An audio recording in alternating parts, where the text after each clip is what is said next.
Welcome back to Susie's Biology. So now in our channel we are discussing the tasks and answers of Professional English for Life Science 2. In last session we have seen the answers for the task in Unit 1, that is listening and speaking. So today let us see the answers for reading and writing task. So for new subscribers, the last chapter link is given in the description. So புதுசா subscribe பண்றவங்க இந்த video புதுசா பார்க்கறவங்க last class வீடியோட link இந்த descriptionல கொடுத்திருக்கேன். So try to make use of it. Now we will see the next task. So keep watching. So next in the unitல reading task. So ஒரு passage கொடுத்திருப்பாங்க. அதுல உள்ள passage நல்லா read பண்ணிட்டு நம்ம answers பண்ணனும் அந்த क्वेश्चंஸ்க்கு. So reading comprehension exercise எதுக்காக அப்படினா நம்மளோட cognitive skills அதாவது thinking ability டெவலப் பண்றதுக்காக தான் இந்த ஸ்கில் வச்சிருக்காங்க. So இங்க கொடுத்திருக்கிற passage பாத்தீங்கன்னா ஃபுல்லா ஆயுர்வேதாவை பத்தி கொடுத்திருக்காங்க. So ஒரு ஆயுர்வேதா என்னென்ன பண்ணுது, இந்த paragraphல அவங்க மெயினா சொல்லியிருக்கிறது என்னன்னா ஆயுர்வேதா வந்து ஒரு இண்டிவிஜுவல் வெல்பீயிங்கை தான் பாக்குது. அதுக்கப்புறம் தான் it leads to social wellbeing. ஒரு ஹாப்பி லைஃப்னா என்ன, ஸோ அதுக்கு ஆயுர்வேதால என்னென்ன ப்ராக்டிஸ் பண்றாங்க, அது இன்டெகிரேட்டிவ் மெடிசன் கூட எப்படிலாம் லிங்க் பண்ணிருக்கு. ஸோ எல்லாம் சேர்ந்து ஒரு பாடி மைண்ட் அண்ட் செல்ஃப் எப்படி கியூர் பண்ணுது, இந்த மாதிரி ஒரு ஆயுர்வேதாவை பத்தி இந்த பேசேஜில் கொடுத்துருக்காங்க. So how to balance the inner environment and personalise medicine, ஒரு ஹெல்த் எப்படி டிஃபைன் பண்றது. ஸோ இந்த மாதிரி அந்த பேசேஜில் நிறைய டிஸ்கஸ் பண்ணியிருக்காங்க ஆயுர்வேதாவை பத்தி. ஸோ அதில் கொடுத்துருக்கிற கொஷின்ஸ்க்கு நம்ம இப்போ ஆன்சர் பார்க்கலாம். So first question, how does Ayurveda help in individual wellbeing? Ayurveda நம்ம ஒரு தனி மனிதனுக்கு எப்படிலாம் ஹெல்ப் பண்ணுது அப்படின்னு பார்த்தீங்கன்னா, ஸோ ஆயுர்வேதா எப்பொழுதுமே வந்து இண்டிவிஜுவல் வெல்பீயிங்கை தான் பார்க்குது. ஸோ ஒரு தனி மனிதனோட உடல் நலத்தை தான் அது மெயினாக கான்சென்ட்ரேட் பண்ணுறாங்க ஆயுர்வேதால. So it helps the mankind to achieve the personal transformation and regulate behavioural contact, which in turn helps ensure the community development and ability to adapt in a changing environment and thus leads to a healthy society. So இதுக்கு meaning என்னன்னு பார்த்தோம்னா, நம்ம ஒரு தனி மனிதன் வந்து நம்மளை ஒழுங்கா நம்ம உடல் நலத்தை பேணி காத்தாதான் அது நம்ம சமுதாய வளர்ச்சிக்கு மிகவும் முக்கியமானதா இருக்கும் அப்படின்றது தான் இந்த இதுல மீன் பண்றாங்க. ஸோ ஆயுர்வேதா ட்ரீட்மெண்ட் அப்படின்னாலே ஒரு இண்டிவிஜுவல் பாடியோட ஹெல்த்தை தான் மெயினா அவங்க கான்சென்ட்ரேட் பண்றாங்க. Mainly mind, body and soul மூணுத்தையும் ட்ரீட் பண்றது தான் ஆயுர்வேதாவோட எய்மா இருக்கும். Second question, in what way does Ayurveda conform to the concept of integrative medicine? So Ayurveda is in tune with modern notions of integrative medicine. Similar to the concepts of integrative medicine, Ayurveda attempts to heal the body, mind and self at the same time or treats the human being as a complete whole. So இதுக்கு meaning என்னன்னு பார்த்தோம்னா, இந்த ஆயுர்வேதா வந்து ஒருங்கிணைந்த மருத்துவம், integrative மெடிசன்னா ஒருங்கிணைந்த மருத்துவம் சொல்லுவோம். ஸோ அதோட கருத்துக்களுக்கு ஒத்து போகுது இந்த ஆயுர்வேதா. ஸோ இந்த ஒருங்கிணைந்த மருத்துவம்ல என்னென்ன கருத்துக்கள் சொல்ல வராங்களோ அதுக்கு ஏற்ற மாதிரியே இந்த ஆயுர்வேதாவும் எதை ட்ரீட் பண்ணுதுன்னு பார்த்தீங்கன்னா, நம்மளோட உடல், மனது அண்ட் சுயமனிதனோட அந்த செல்ஃப், இது எல்லாத்தையும் மைண்ட்ல வச்சு அவங்க ட்ரீட் பண்றாங்க ஒரே நேரத்துல. ஸோ ஒரு மனிதனை முழுமையாக்கணும்னு அப்படின்னு நினைக்கிறாங்க. ஸோ நம்ம பாடி, மைண்ட் அண்ட் எல்லாமே நம்ம ஹெல்த்தியா இருந்தாதான் அது உண்மையான ஹெல்த்ன்னு சொல்லுவோம். ஸோ உண்மையான ஹாப்பினஸ். ஸோ ஹாப்பினஸ் அப்படின்னாலே நம்ம மைண்டும் ஹாப்பியா இருக்கணும், பாடியும் எந்த டிசீஸும் இல்லாம இருக்கணும். ஸோ அதை தான் ஆக்சுவலா மீன் பண்றாங்க. And then third question, what is inferred from the fourth paragraph? So the fourth paragraph clearly indicates that Ayurveda from historic times and advances in human medical genetics have heralded the emergence of a personalized approach to medicine today. So இந்த fourth paragraphல என்ன சொல்ல வராங்கன்னா, வரலாற்று காலத்திலேருந்து இருக்கிற ஆயுர்வேதமா இருந்தாலும் சரி, இப்போ உள்ள இந்த ஹியூமன் மெடிக்கல் ஜெனட்டிக்ஸ் அதாவது மனித மருத்துவ மரபியல், இதுல உள்ள முன்னேற்றங்கள் எல்லாமே என்னத்தை பறைசாற்றுது அப்படின்னு சொன்னா, ஒரு தனி மனிதனோட அணுகுமுறை டு த மெடிசன், ஒரு தனி மனிதனை கியூர் பண்றதுதான் மெயின் எய்மா வச்சிருக்கிறாங்க. ஸோ ஒரு பர்சனலைஸ்ட் அப்ரோச், ஒரு தனி பயனாக்கப்பட்ட ஒரு அணுகுமுறையின் தோற்றத்தை தான் இது எல்லாமே சேர்ந்து வெளிப்படுத்துது அப்படின்னு இந்த ஃபோர்த் பேராகிராஃப்ல நம்ம புரிஞ்சுக்கிறோம். So fourth question, why does Ayurvedic medicine have variations in treating each individual? ஏன் ஆயுர்வேத முறையில ஒவ்வொருத்தரையும் ஒவ்வொரு மாதிரி ட்ரீட் பண்றாங்க, ஏன் வேறுபாடு இருக்கு அப்படின்னு கேக்குறாங்க. So because each individual is unique and has a specific mental and physical constitution which define the vulnerability to the disease and the scope for achieving higher levels of health. So ஒவ்வொரு தனி மனிதனும் அவங்களோட mind mental அப்படின்னா அவங்களோட மைண்டும் உடலமைப்பும் வேற வேற, ஒருத்தர் மாதிரியே இன்னொருத்தவங்களால இருக்க முடியாது, அதுதான் யூனிக்னு சொல்லுவோம். ஸோ அதை பொறுத்து தான் அந்த நோய்க்கான தாக்கமும் அது சரி பண்ற இதுவும் இருக்கு. அதனாலதான் நம்ம வந்து ஒரு உயர்மட்ட ஆரோக்கியத்தை அடையறதுக்கு ஒவ்வொருத்தரையும் நம்ம ஒவ்வொரு மாதிரி ட்ரீட் பண்ணோம். ஸோ குழந்தைகளுக்கு வேற மெடிசன் இருக்கும், வயதானவங்களுக்கு வேற மாதிரி ட்ரீட் பண்ணும். ஸோ ஆயுர்வேத முறையில அதை தான் ரொம்ப கடைபிடிக்கிறாங்க. ஏன்னா individual physical and mental state it differs from each other. ஒவ்வொருத்தருக்கும் கண்டிப்பா அது வேறுபடும். அதனால அவங்களுக்கு ஏத்த மாதிரி அவங்க உடலமைப்பு அண்ட் தென் அவங்களோட மனசு அதுக்கேத்த மாதிரி தான் அவங்கள ட்ரீட் பண்ண முடியும் அப்படின்றத சொல்றாங்க ஆயுர்வேதிக் மெடிசன்ல. And fifth question, how would you relate medical genetics with Ayurveda? So Ayurveda has advocating an approach to personalized medicine from historical time. Similarly, medical genetics also advises the emergence of a personalized approach to medicine today, and thus both are aiming at the same purpose. In this way, they both are related to each other. So எப்படி வந்து ஒரு ஆயுர்வேதாவும் இப்போ உள்ள அந்த medical ஜெனட்டிக்ஸையும் நம்ம எப்படி relate பண்ணுவீங்க அப்படின்னு கேட்குறாங்க. ஸோ ரெண்டுமே எதை அட்வைஸ் பண்ணுது அப்படின்னா, both are advising the same thing, that is personalised approach. அதை தான் அவங்க ரெண்டு பேருமே எய்ம் பண்றாங்க.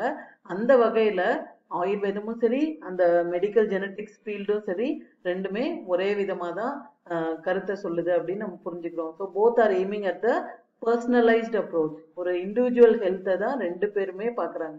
ஸோ அந்த வகையில ரெண்டு பேருமே சிமிலரா இருக்காங்கன்னு நம்ம சொல்லலாம்.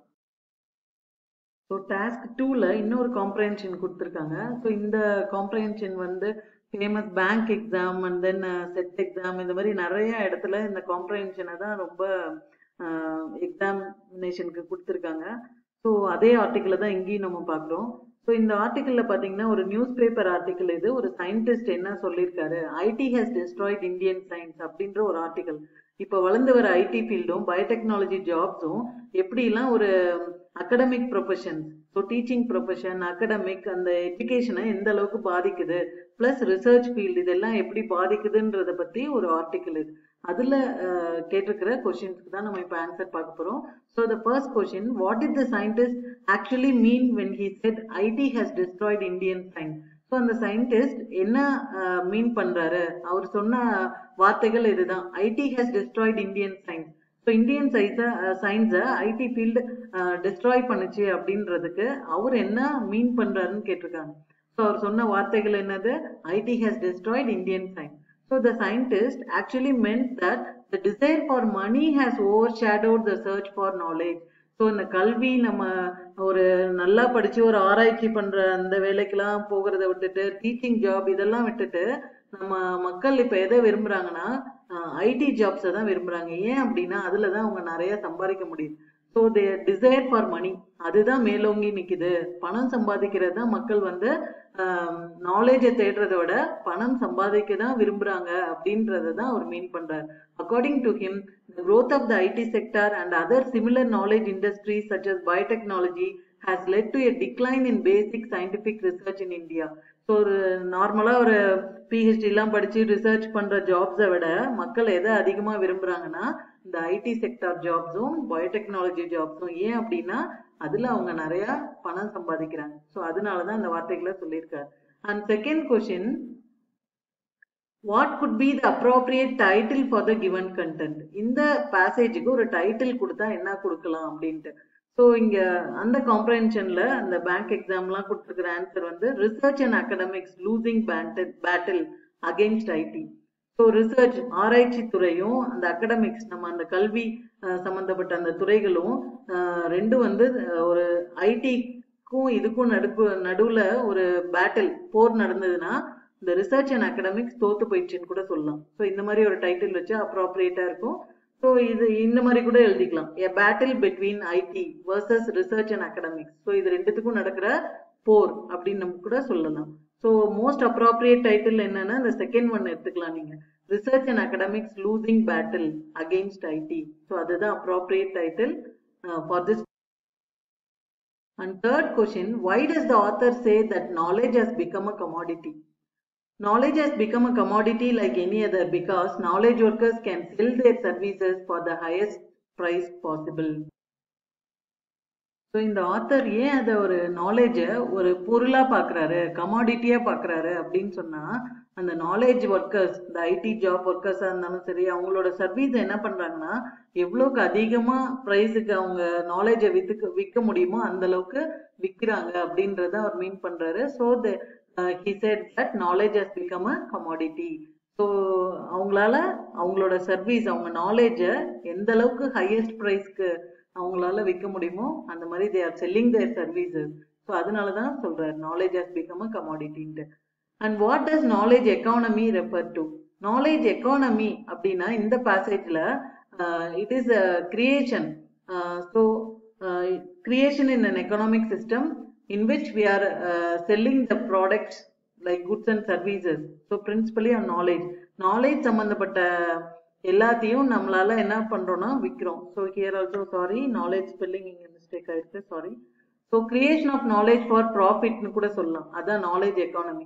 ஸோ நம்ம நாலேஜை எந்த அளவுக்கு ஹை ப்ராஃபிட்க்கு நம்ம செல் பண்றோமோ அதனாலதான் இங்க நாலேஜ் எக்கானமின்னு அப்படின்னு அவர் ரெஃபர் பண்றாரு.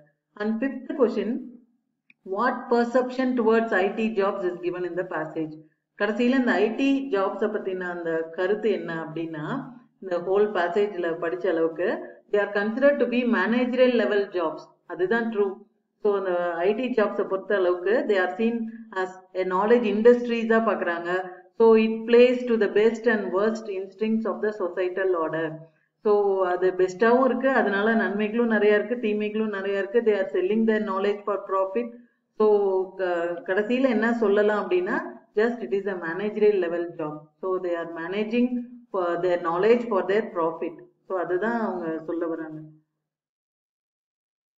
ஸோ நெக்ஸ்ட் ரைட்டிங் டாஸ்க், ஒரு Ayurveda treatment and it's benefits அந்த பேசேஜை வச்சு ஒரு சம்மரி ரைட் பண்ண சொல்லியிருக்காங்க, ஒரு 3 paragraph. ஸோ அதுதான் இங்க நான் கொடுத்துருக்கேன்.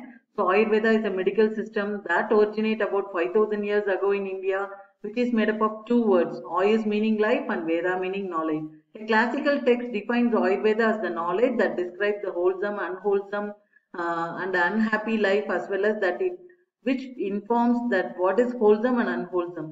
Thus, the goal of Ayurveda is to promote both individual and social well-being at all levels of experience. It is based on the belief that health and wellness depend on a delicate balance between the mind, body and spirit. Its main goal is to promote good health and not fight disease. Thus, to achieve this, an Ayurvedic practitioner might rely on blood purification, massage, medical oils, herbs and enemas or laxatives. So benefits of Ayurveda treatment, it concentrates on the person's wellness and health and harmonizes the mind, body and the spirit. Individuals can attain overall wellness with changes in the diet and yoga and meditation. And they are the, according to Ayurveda, there are 3 kinds of doshas, that is Vata dosha, Pitta dosha and Kapha dosha, and a combination of all the 3 is found in each person.